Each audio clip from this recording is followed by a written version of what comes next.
Assalamualaikum warahmatullahi wabarakatuh.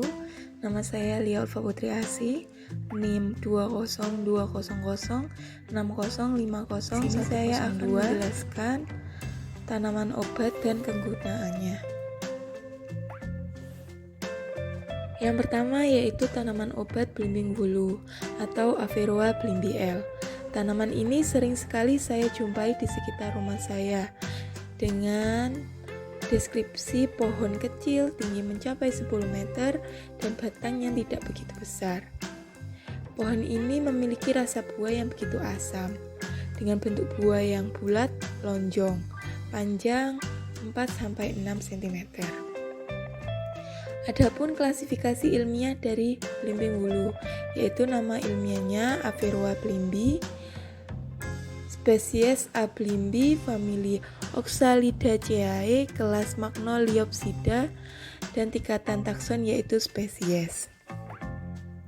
Bagian yang dapat digunakan untuk pengobatan yaitu buahnya. Buahnya sendiri memiliki rasa yang sedikit masam. Nah, untuk cara penggunaannya atau cara pemakaiannya yaitu 3 buah belimbing bulu dicuci, lalu dipotong seperlunya, lalu direbus dengan 3 gelas air besi sampai tersisa 1 gelas.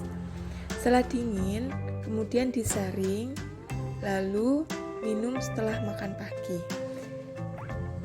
Belimbing bulu ini dapat digunakan sebagai penurun antihipertensi yang biasa digunakan oleh masyarakat sekitar saya karena adanya kandungan kimia dari batang atau daun. Di batangnya terdapat saponin, tanin, di daunnya terdapat tanin, sulfur, dan juga asam format. Namun yang kita gunakan untuk sebagai antihipertensi yaitu pada bagian buahnya. Buahnya sendiri memiliki kandungan yaitu protein, serat, vitamin, dan juga mineral. Terdapat juga kandungan flavonoid yang dapat menurunkan hipertensi. Tanaman obat selanjutnya yaitu sambiloto. Sambiloto sendiri memiliki deskripsi yaitu tumbuh di kebun biasanya, kadang juga di tepi sungai, kadang juga di tanah kosong yang agak lembab atau di pekarangan. Nah, sambiloto ini biasanya banyak ditemui di dataran rendah sampai ketinggian 700 meter.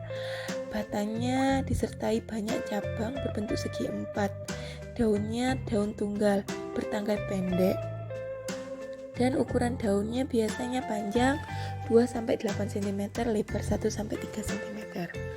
Sedangkan untuk klasifikasi sambiloto sendiri yaitu termasuk ke dalam kelas Dicotyledon, ordo Solanaceae, famili Acanthaceae, dengan genus Andrographis, spesies Andrographis paniculata. Bagian yang digunakan yaitu herba atau bagian daunnya. Nah, cara pemakaiannya atau cara penggunaannya yaitu daun sambiloto segar sebanyak 5-7 lembar diseduh dengan setengah cangkir air panas. Lalu kita tambahkan madu secukupnya sambil diaduk. Karena rasa dari daun sambiloto itu memiliki rasa yang pahit, maka dari itu kita bisa menambahkan madu.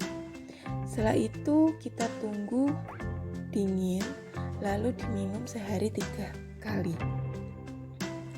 Nah, herba ini rasanya pahit dengan kandungan kimia yaitu daun dan percabangannya mengandung lakton yang terdiri dari andrographolid, zat pahit.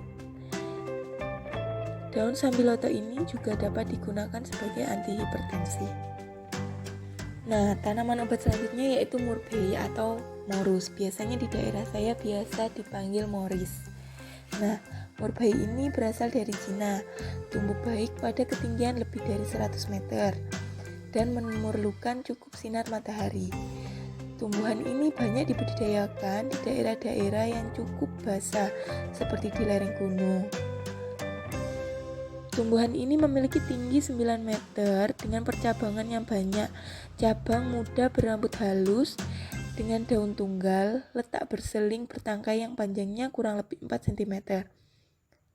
dengan bunga majemuk bentuk tandan keluar dari ketiak daun. Mahkota bentuk taju dengan warna yang putih. Dan klasifikasi Murbea atau Morus ini masuk ke dalam kingdom Plantae ordo Rosales famili Moraceae tribe Morae genus Morus spesies M. alba dan nama binomial Morus alba. Bagian yang baik digunakan yaitu pada bagian daun dan juga bunganya. Nah, untuk bagian daun, bagaimana sih cara penggunaannya? Yaitu 1. Daun Murbei segar sebanyak 15 gram dicuci bersih, kemudian direbus dengan 2 gelas air selama 15 menit. Kemudian setelah dingin disaring, lalu dibagi 2 untuk 2 kali minum, yaitu diminum pagi dan sore.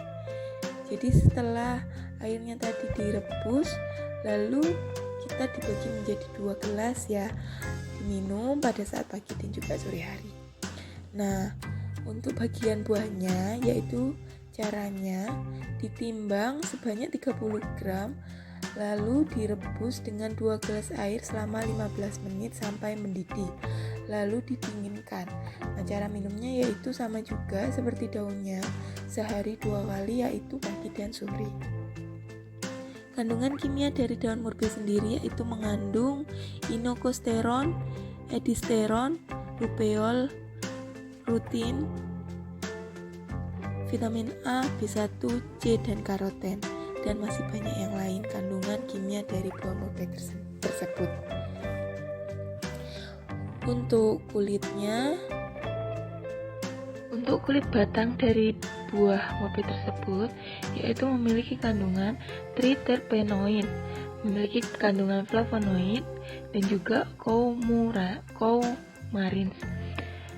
Nah, kandungan dari buah Murbei sendiri yaitu dapat digunakan sebagai antihipertensi. Jadi, 3 buah tersebut yang telah saya jelaskan yaitu dapat menurunkan hipertensi yang banyak sekali dimiliki oleh masyarakat, khususnya yaitu masyarakat Indonesia.